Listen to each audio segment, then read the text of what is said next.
بسم اللہ الرحمن الرحیم الحمد للہ والصلاة والسلام علی سیدنا محمد وعلی آلہ واصحابہ اجمعین اما بعد فاعوذ باللہ من الشیطان الرجیم بسم اللہ الرحمن الرحیم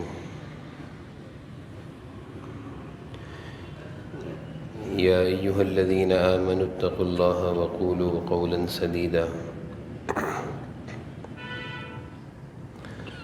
وقال تعالى ما يلفظ من قول إلا لديه رقيب عتيد وقال تعالى يا أيها الذين آمنوا لم تقولون ما لا تفعلون وقال النبي صلى الله عليه وسلم من كان يؤمن بالله واليوم الآخر فليقل خيرا أو ليصمت وقال النبي صلى الله عليه وسلم من صمت نجا أو كما قال عليه الصلاة والسلام اللهم صل على سيدنا ومولانا محمد وعلى آل سيدنا ومولانا محمد وبارك وسلم اللهم صل على سيدنا ومولانا محمد وعلى آل سيدنا ومولانا محمد وبارك وسلم میرے قابل احترام بزرگوں اور عزیز بھائیوں، انسان کی زبان سے نکلنے والے جو بول ہیں،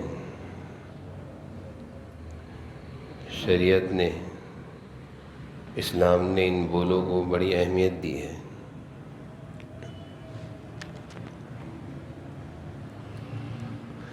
قرآن کریم میں اللہ تعالیٰ فرما رہے ہیں اتقوا اللہ وقولوا قولا سدیدا، اللہ سے ڈرو اس زبان کی بولوں کی باروں میں، صحیح اور سچ بات بولا کرو۔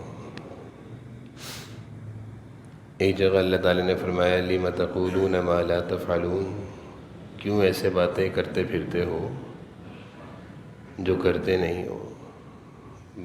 بولوں کے ذریعے باتوں میں ایسی باتیں کیوں کرتے ہو جو کرتے نہیں ہو۔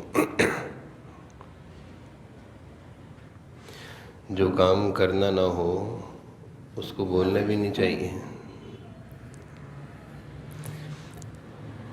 ایک جگہ اللہ تعالیٰ نے فرمایا ما یلفظ من قول الا لدیہ رقیب عتید، کہ زبان سے نکلنے والا ہر بول وہ محفوظ کیا جا رہا ہے، وہ لکھا جا رہا ہے۔ ہم زبان سے بے باکی سے اور بہت ہی زیادہ بے توجہی سے بہت ساری ایسی باتیں کہہ جاتے ہیں جس کا ہمیں احساس بھی نہیں ہوتا کہ کتنا بڑا اور کتنا سخت جملہ کہہ دیا ہے،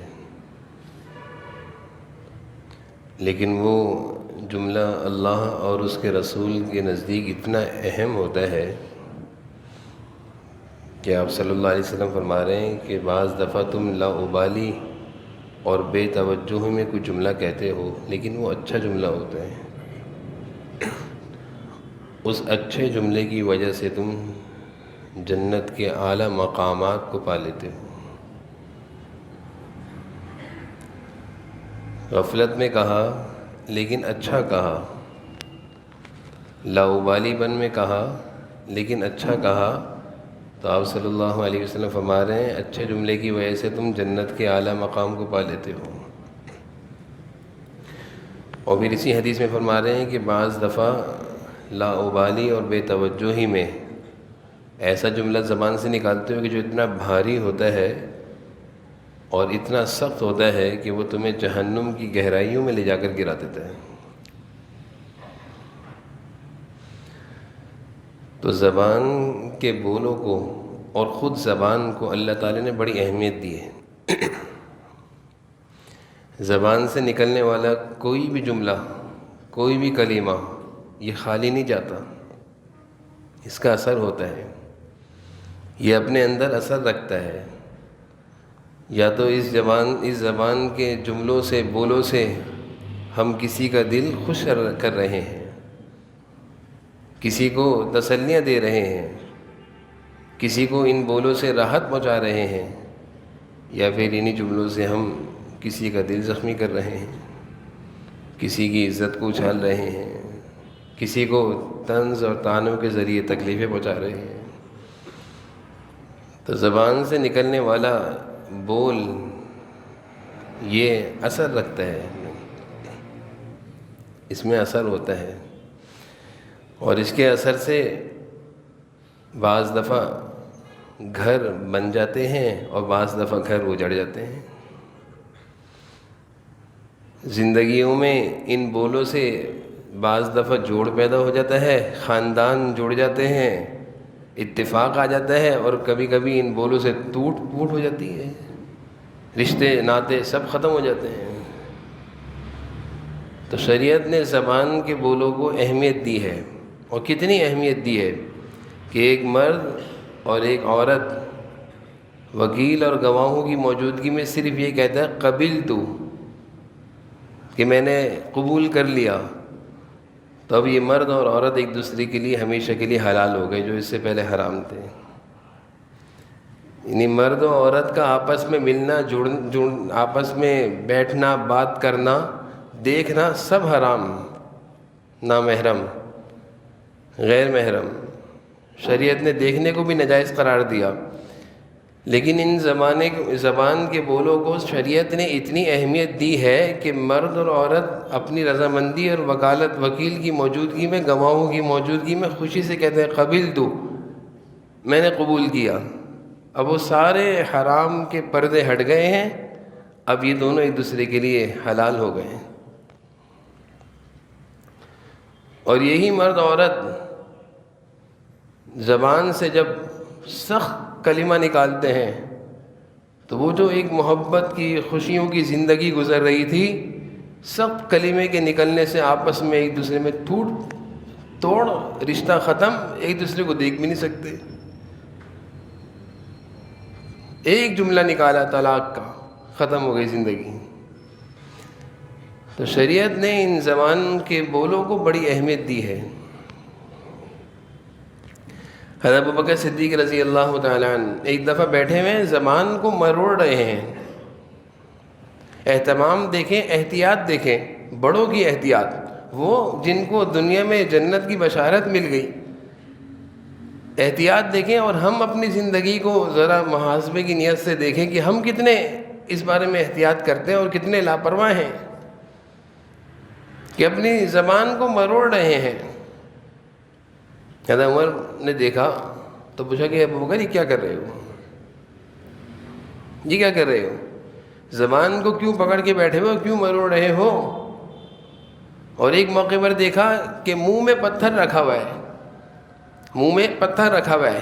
جب منہ میں کوئی چیز ہوتی ہے تو انسان آسانی سے نہیں بول پاتا۔ عمر پوچھنے لگے کہ ابوبکر یہ کیا کر رہے ہو؟ تو فرمانے لگے کہ اے عمر، اس زبان کی وجہ سے بہت سارے لوگ ہلاک ہو گئے۔ جناب نبی کریم صلی اللہ علیہ وسلم نے یہی مضمون ایک صحابی کے سامنے بیان کیا کہ یہ زبان جو ہے بہت سارے لوگوں کو ہلاکت میں ڈال دے گی۔ تو صحابی کہنے لگے اللہ کے رسول ایسا بھی ہوگا کہ یعنی زبان جس کو ہم معمولی سمجھتے ہیں، چھوٹا سا ایک حصہ ہے گوشت کا، اور اس کے نکلنے والے بولوں کو ہم بہت ہلکا سمجھتے ہیں، جیسے زبان کا وزن نہیں ہم سمجھتے ہیں ان کے بولوں کا بھی وزن نہیں۔ تو آپ نے فرمایا کہ اپنے صحابہ سے کہ میں تو تمہیں بہت عقل مند سمجھتا تھا، اور فرمانے لگے کہ اس زبان کے بولوں کی وجہ سے بہت سارے لوگوں کو منہ کے بل جہنم میں دھکیلا جائے گا۔ اس زبانوں کے بولوں کی وجہ سے بہت سارے لوگوں کو منہ کے بل جہنم میں دھکیلا جائے گا۔ کس طرح بے باکی سے یہ زبان چلتی ہے، شاید کہ کینچی بھی اتنی تیز نہ چلتی ہو۔ ہر چیز کا ایک حساب ہے، زبان کی چلنے کا کوئی حساب بھی نہیں ہے۔ جتنا آدمی زبان میں تیز ہوتا ہے وہی اتنا ہی مجلس میں گرم دکھتا ہے، اور اس کی تعریف بھی کی جاتی ہے، لیکن اندازہ نہیں ہے کہ یہ جو بول نکل رہے ہیں، ایک ایک بول لکھا جا رہا ہے، ایک ایک بول، ایک ایک جملہ لکھا جا رہا ہے، اور ان بولوں میں کتنی تاثیر ہے۔ کہ بعض دفعہ انسان اچھا جملہ بولتا ہے تو کسی کے دل کو راحت پہنچا دیتا ہے، اور اگر انہی سے کوئی غلط جملہ نکل جائے تو زندگیاں خراب ہو جاتی ہیں، دل زخمی ہو جاتا ہے. یہ کیسی بات کہہ دی اس نے، اور کہنے والوں کو احساس بھی نہیں ہوتا کہ میں کتنی بڑی بات کہہ گیا. حضرت مفتی شفیع صاحب رحمۃ اللہ علیہ، مفتی اعظم پاکستان حضرت مفتی شفیع صاحب اپنے استاد حضرت مولانا میاں اصغر صاحب رحمہ اللہ کے ساتھ بیٹھے ہوئے تھے. تو حضرت کو جب وقت ملتا اپنے استاد کی خدمت میں چلے جاتے تھے. جیسے سلسلہ چلا آ رہا ہے کہ بڑوں کی صحبت میں جا کے بیٹھنا فائدہ ہوتا ہے. تو جا کر آپس میں حضرت اور آپ کے استاد آپس میں گفتگو کرتے رہتے تھے کسی بھی موضوع پر. ایک دفعہ جب حضرت گئے، فرماتے ہیں میں ایک دفعہ اپنے استاد کی خدمت میں جا کر بیٹھا تو کہنے لگے بھائی شفیع، آج ہم عربی میں بات کریں گے. ہماری مادری زبان تو اردو ہے لیکن ہم بولیں گے عربی میں بات کریں گے. جو تمہیں مجھ سے بات کرنی ہے تم بھی عربی میں، میں بھی تم سے عربی میں. حضرت مفتی شفیع صاحب حیران ہو گئے کہ استاد محترم ایسا کیوں؟ اس سے پہلے تو آپ اردو میں گفتگو فرماتے تھے، آج کیوں آپ عربی میں گفتگو فرمانے کا کہہ رہے ہیں؟ تو فرمانے لگے دیکھو، عربی میں جب ہم گفتگو کریں گے تو سوچ سوچ کر بولیں گے، کہ عربی ہماری مادری زبان نہیں ہے. بولنے سے پہلے ہم سوچیں گے کہ اس جملے کی اردو تو یہ ہے، عربی کیا بنتی ہے. تو سوچیں گے ہم، اس میں زبان کی تیزی اور زبان سے جو بے باکی سے جملے نکلتے ہیں وہ نہیں نکل پائیں گے. اور دیکھو ہمارے پاس اس وقت نیکیاں جو ہیں یہ اشرفیوں کی طرح ہیں، اس کو ہم نے سنبھالنا ہے. ہم جو بیٹھ کر اتنی دیر گفتگو کرتے ہیں، ہو سکتا ہے کہ ہماری یہ نیکیاں ان گفتگو جملوں کے ذریعے سے ضائع نہ ہو جائیں. تو آج سے ہم عربی میں بات کریں گے تاکہ زیادہ بات نہ کر سکیں. ضرورت کی بات کریں گے، جس کا جملہ عربی میں آتا ہوگا وہ بولیں گے، نہیں تو خاموش رہیں گے، ایسی احتیاط تھی. زبان کے استعمال کو تو ہم معمولی سمجھتے ہیں. آپ صلی اللہ علیہ وسلم نے ارشاد فرمایا کہ میں نے یہ منظر دیکھا ہے کہ عورتیں بہت کثرت سے جہنم میں ڈالی جا رہی ہیں. عورتوں کو میں نے کثرت سے جہنم میں جاتے ہوئے دیکھا. تو سوال کیا کہ اللہ کے رسول کیوں، ایسا کیوں ہے، عورتیں زیادہ جہنم میں کیوں جا رہی ہیں؟ کہنے 2 وجہوں سے. 2 عمل، 2 برائیاں، دونوں کا تعلق زبان سے ہے. کہ ایک تو یہ لعن طعن بہت کرتی ہیں، بعض دفعہ زبان پر لعن طعن کے جملے، کسی کو لعنت دے دینا، کسی کو طعنے اور طنز، اس طرح کے جملے بہت دیتی ہیں عورتیں. اور فرمایا کہ دوسرا یہ ناشکری بہت کرتی ہیں، کبھی ان کی زبان پر شکر نہیں آتا. یہ 2 عمل، دونوں کا تعلق زبان سے ہے. ان 2 عمل کی وجہ سے میں کثرت سے عورتوں کو جہنم میں جاتا ہوا دیکھ رہا ہوں. یعنی زبان کا عمل کوئی معمولی نہیں ہے. بہت سارے گناہ جن کو ہم گناہ سمجھتے ہیں گناہوں کی فہرست میں شامل کیے، لیکن بہت سارے زبان سے نکلنے والے گناہ جن کو ہم گناہ بھی نہیں سمجھتے، معمولی سمجھتے ہیں. حضرت عقبہ بن عامر جناب نبی کریم صلی اللہ علیہ وسلم کی خدمت میں حاضر ہوتے ہیں کہ اللہ کے رسول جب فساد کا زمانہ ہو، ہر طرف سے خطرات ہوں، تو کیا آپ کی نصیحت کیا ہے؟ آپ اس موقع پر کیا نصیحت کرتے ہیں کہ ہم کیا کریں، کس طرح احتیاط کریں؟ آپ نے 3 چیزوں کی نصیحت فرمائی کہ جب زمانے میں فساد پھیل جائے، ہر طرف فتنے اور فساد پھوٹ رہے ہوں، جان و ایمان کا تحفظ مشکل ہو گیا ہو، ایمان کو لوٹنے والے بھی بہت لوگ پیدا ہو گئے ہوں جو غلط لوگوں کو سبق پڑھا رہے ہوں، تو آپ نے فرمایا عقبہ 3 کام کرنا. املک علیک لسانک، پہلا کام یہ کرنا کہ اپنی زبان کو قابو میں رکھنا، مت بولنا.